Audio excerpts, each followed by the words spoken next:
Bien, le doy la bienvenida a esta última parte de la clase de evaluación de la función endocrina 2, ¿ya?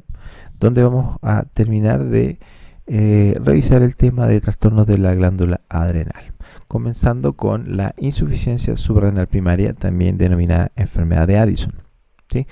La enfermedad de Addison se caracteriza por una falla en la producción de todas las hormonas esteroidales, pero ocurre también insuficiencia suprarrenal secundaria, en donde solo ocurre déficit de cortisol por falta del estímulo ACTH, por falta del estímulo con el fondo con la corticotropina, ¿ya? Por ejemplo, en mujeres en la sexta década de vida la prevalencia más o menos es de 250 casos por millón. Ya habrán visto de este dato que más frecuentemente la enfermedad de Addison se presenta en mujeres y especialmente después de los 40 años.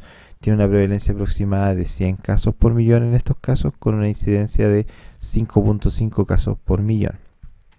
Algunas de las características principales de la enfermedad de Addison, por ejemplo, tenemos el oscurecimiento del cabello, la aparición de pecas, hiperpigmentación de la piel, el vitiligo, hiperpigmentación de zonas de fricción, debilidad muscular, pigmentación de mucosas y elementos como anorexia, vómitos y diarrea, o sea, síndromes gástricos también asociados a esto.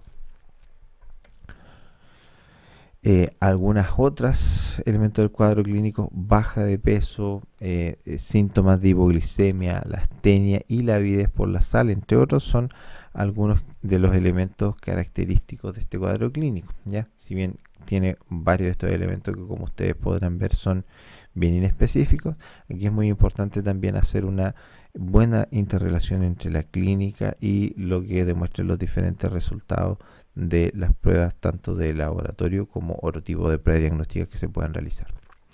Las causas principales de la enfermedad de Addison existen varias, ¿sí?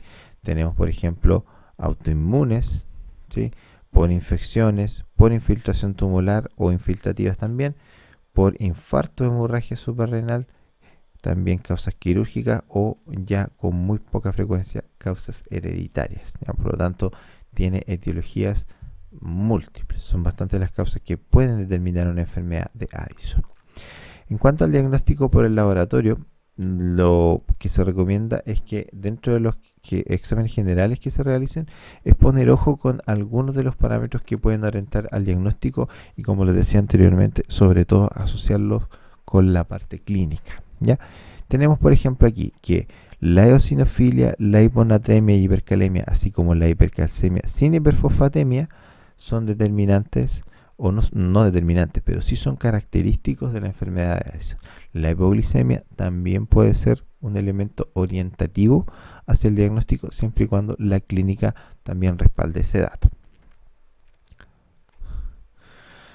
La principal, o mejor dicho, más que la principal, la medición de cortisol en este caso no es un parámetro muy útil, salvo cuando está por debajo de los 3 microgramos por decilitro o bajo los 15 microgramos por decilitro en caso de una situación altamente estresante, donde ahí sí son sugerentes de una falla suprarrenal, ¿sí? Pero el problema es que la mayoría de los casos iniciales van a presentar niveles normales o disminuidos de cortisol, por lo tanto puede omitirse un diagnóstico, ¿ya? Puede darse falsamente como un falso negativo a fin de cuentas, ¿sí? Además, cuando interpretamos el cortisol sanguíneo debemos considerar los factores que aumentan también la globulina fijadora de cortisol, ¿sí? También se puede realizar medición de corticotropina plasmática frente a la sospecha de insuficiencia suprarrenal o enfermedad de Addison, ya que en este caso la insuficiencia primaria establecida estará por sobre el rango normal. También se permite establecer si se trata de una insuficiencia primaria o secundaria. El gold estándar en este caso es la falta de elevación de cortisol después de inducir una hipoglicemia con insulina, pero esto tiene varios problemas, ¿sí?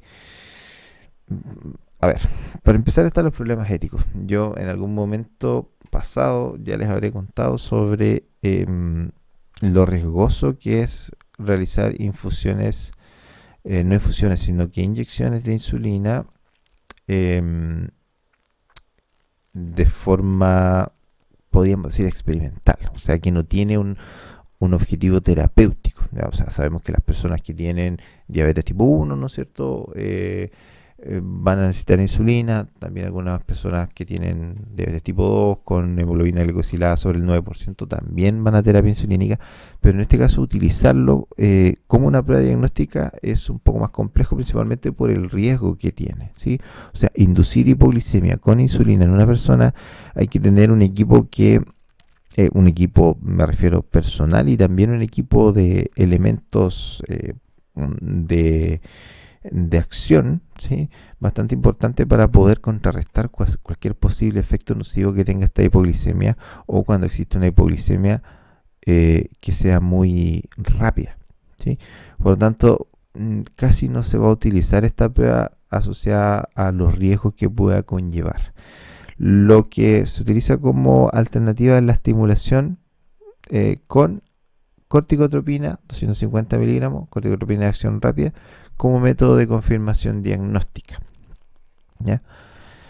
Esta prueba debería realizarse cada vez que los valores de cortisol matinal están por debajo de la media del rango normal, y la respuesta máxima a los 30 minutos del estímulo va a variar en sujetos normales entre 18,5 y 23 microgramos por decilitro, existiendo diferencias también entre sexos y dependiendo también de la metodología con la cual se cuantificó el cortisol.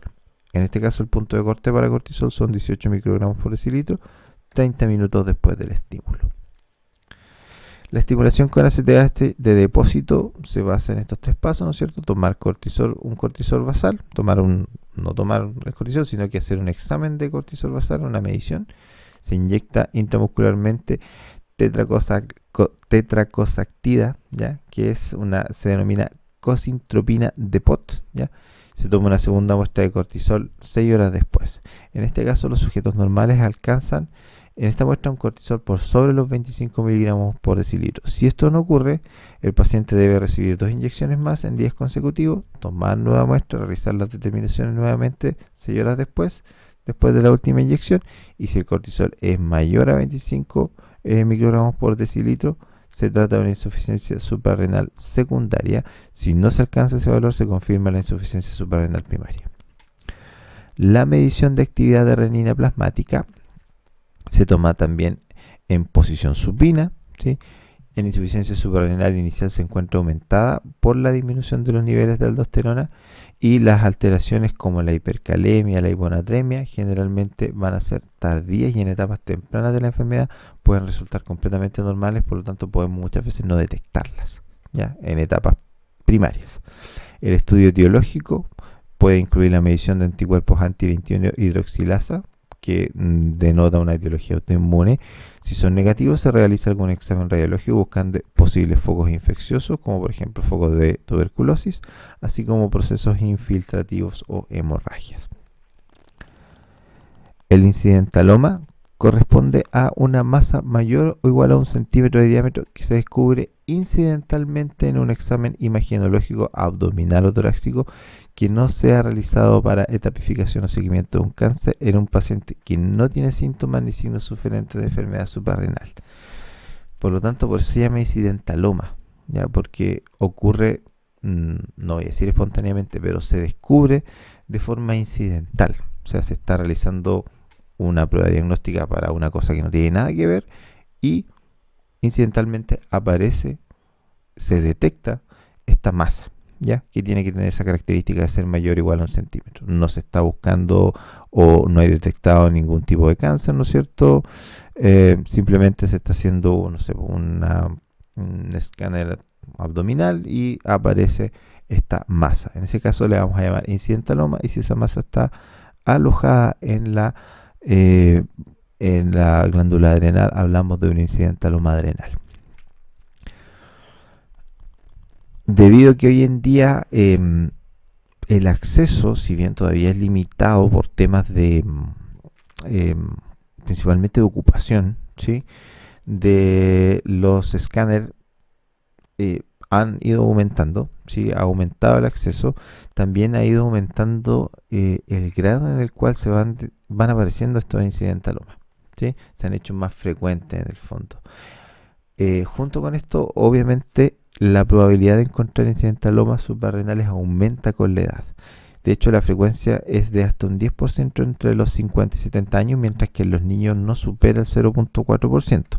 Ahora, la gran mayoría corresponde a nódulos menores a 4 centímetros no funcionantes o que no producen hormonas, y solo un 20% suele ser funcionante al momento del diagnóstico. El 80% también corresponde a tumores benignos también o a adenomas. Hay diferentes lesiones suprarrenales que pueden presentarse como incidentalomas. Tenemos, ¿cierto?, elementos medulares, ¿sí?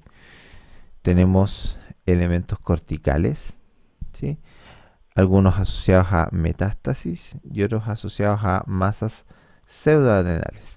Por lo tanto, aquí también, una vez que se detecta el incidentaloma, en muchos casos se requieren estudios secundarios para poder determinar justamente cuál es la naturaleza de esa lesión suprarrenal que existe. Para el estudio del incidentaloma suprarrenal, lo primero es realizar una evaluación hormonal, ¿ya? Lo primero es determinar la funcionalidad del nódulo, o sea, decir si es secretor o no es secretor, ¿ya? Ahora, esto siempre y cuando la imagen radiológica es no concluyente, ¿ya? Si se detecta que es un quiste o lo que se denomina un mielolipoma, que en el fondo, como su nombre lo dice, es un lipoma finalmente, mieloide, en esos casos no se recomienda realizar la evaluación hormonal. En todos los otros casos, recomendable hacerla. Descartar la feocromocitoma también por determinación de catecolaminas en orina de 24 horas o en plasma. Medir también la aldosterona y la actividad renina plasmática en hipertensos o en personas con hipocalemia, así como realizar evaluación del hipercortisolismo solo en casos en que haya hecho consistente con un síndrome de Cushing, o sea, cuando además del incidentaloma se encuentra aumento de peso, intolerancia a glucosa u osteopenia que no se puede explicar.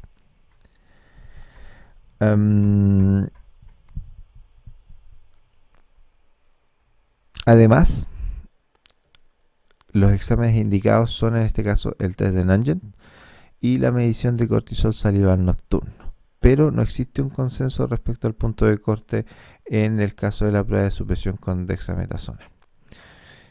Un valor menor a 1,8 microgramos por ml descarta hipercortisolismo y un valor mayor a 5 miligramos por ml va a confirmarlo, pero cualquier resultado intermedio ya obliga a realizar seguimiento del paciente y completar con estudios más acuiciosos.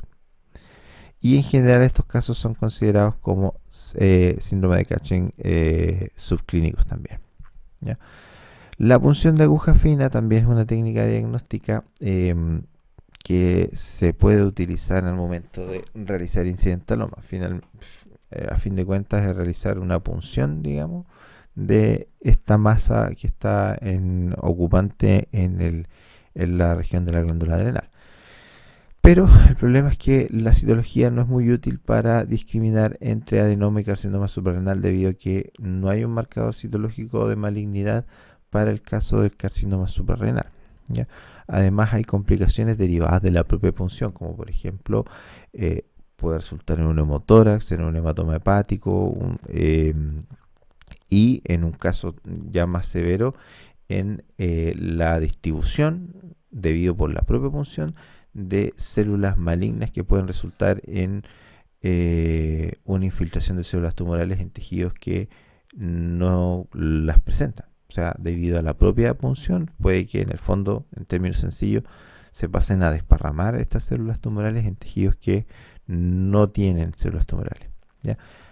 Además de esto, la reacción inflamatoria resultante de alguno de estos elementos traumáticos podría dificultar una eventual cirugía de remoción de esta masa. En la gran mayoría de los casos, la punción no es diagnóstica y solo está indicada frente a pacientes con cáncer o que tienen sospechas de tumor de otro origen, ¿ya? O también cuando hay sospecha de una infección o de un absceso.